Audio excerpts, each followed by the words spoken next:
Welcome to this video on how hackers operate. We will explore the repeatable 5-phase playbook used by nearly every malicious attacker. Hacking isn't always movie magic. It's a structured and repeatable process, typically following 5 distinct phases to successfully break into a system. Hacking is defined as gaining unauthorized access to computers, networks, or accounts. The goal is often to steal data, disrupt services, or hold systems for ransom. Cyberattacks are a massive threat. Over 2,200 attacks are launched daily, and the average cost of a data breach exceeds $4 million. Notably, 80% of breaches involve a weak or stolen password. The 5 phases of a hack are reconnaissance, scanning, access, persistence, and cover. Each phase builds upon the previous one to complete the attack. Phase 1 is reconnaissance, where the attacker gathers public information about the target. This includes things like company websites, employee information from LinkedIn, IP ranges, and technology stacks.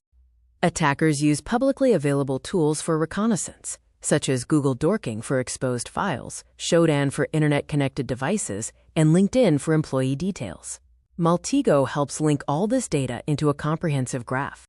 After a few hours, the reconnaissance phase results in a dossier of valuable intel, including domains, IP ranges, email formats, employee counts, subdomains, tech stack details, and potential exposed secrets. Phase 2 is scanning, where the attacker actively probes the target's network using scan probes to identify open doors, like specific network ports on a target server's IP address. The Nmap tool is commonly used to scan the target IP, revealing all running services and their versions. Identifying outdated or vulnerable services, like OpenSSH 7.4, guides the next step in the attack.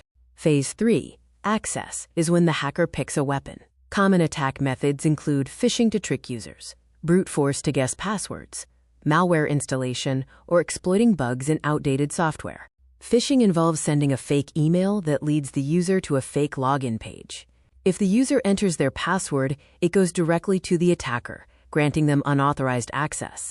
Phishing is highly effective, with 3.4 billion phishing emails sent daily worldwide. It is the starting point for 36% of all breaches, and users often click a malicious link in 10 seconds or less. To avoid phishing, look out for red flags, urgent requests, typos, generic salutations, mismatched link text and URL, unexpected attachments, and any request asking for your password. Real companies will never ask for your password. Brute force is another attack method that involves trying thousands of passwords per second against a login server until one works. This is often successful against common or weak passwords. The time it takes to brute force a password depends on its complexity.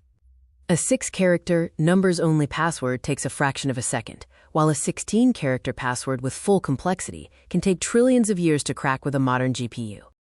Attack method C is malware, where hostile code like invoice.exe runs on the victim's machine. This establishes a backdoor, giving the attacker remote control with full access to files, camera, and keystrokes. There are different types of malware for different goals. Viruses attach to files and spread, Trojans disguise as legitimate software, and ransomware encrypts files demanding payment. Spyware watches keystrokes, worms self-spread across networks, and rootkits hide at the kernel level, making them hard to find. Attack method D uses software exploits, abusing known bugs in outdated software. For example, a crafted request exploiting a vulnerability like -2021 Cape Verde escudos can compromise a vulnerable server, such as one running an old version of Apache. Famous exploits have caused real damage. Log4Shell exposed millions of servers in 2021. Heartbleed leaked memory from HTTPS servers.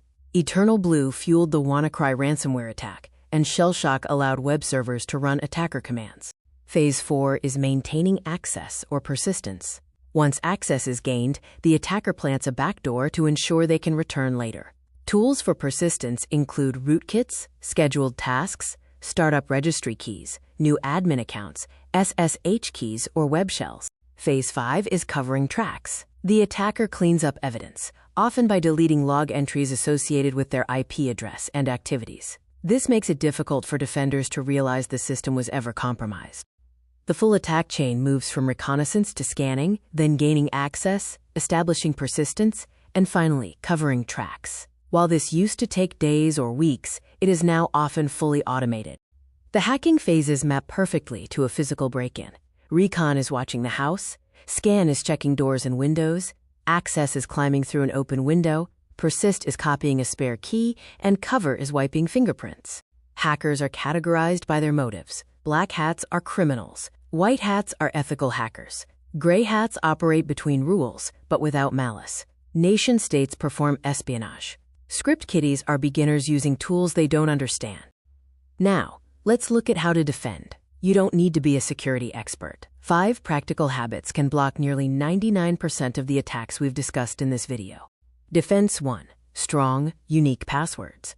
Use a password manager to create 16+ character unique passwords for every site. This prevents one breach from affecting all accounts. Defense 2. Two-factor authentication.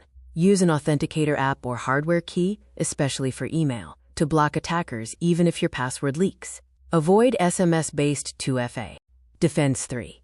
Keep software updated, as most exploits target old versions. Turn on auto updates for your operating system and browser, and uninstall unused applications. Defense 4. Think before you click. Be the strong link by hovering over links, checking URLs, and verifying urgent emails by calling the sender. Defense 5. Endpoint protection everywhere. Run modern antivirus or EDR on every machine. Use a firewall, encrypt your disks, and back up important data offline in case of ransomware. Also, use a VPN on public Wi-Fi and avoid running as an admin for daily work. To recap, we covered the 5 phases of a hack, 4 primary attack methods, and 5 essential defenses.